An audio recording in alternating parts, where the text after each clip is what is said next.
দেশের সংবিধানে একক ব্যক্তির ক্ষমতা দেয়া হয়েছে। দেশের সুষ্ঠু নির্বাচন ও সুশাসন প্রতিষ্ঠায় সংবিধান সংশোধন করতে হবে বলে জানিয়েছেন জাতীয় পার্টির চেয়ারম্যান জি.এম. কাদের।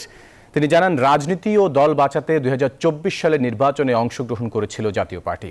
জাতীয় যুব সংহতির কেন্দ্রীয় কমিটির সাথে মত বিনিময় সভায় এসব কথা বলেন তিনি। সংবিধান পরিবর্তন করতে হবে।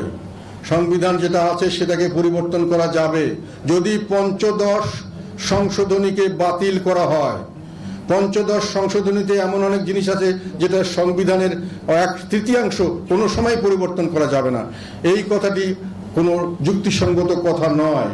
কাজেই এটার বিরুদ্ধে রিট হতে পারে, এবং এটার বিরুদ্ধে রিট হলে একটা বড় টেকনিক্যাল মিস্টেক আছে এই সংবিধান সংশোধনে।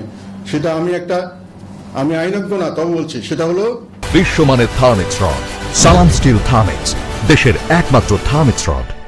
যে তখন নিয়ম ছিল সংবিধান সংশোধন করার পরে এটাকে গণভোটে দিতে হবে, সেই গণভোটে আওয়ামী লীগ সরকার এটাকে দেয়নি, ফলে টেকনিক্যাল একটা মিস্টেক আছে।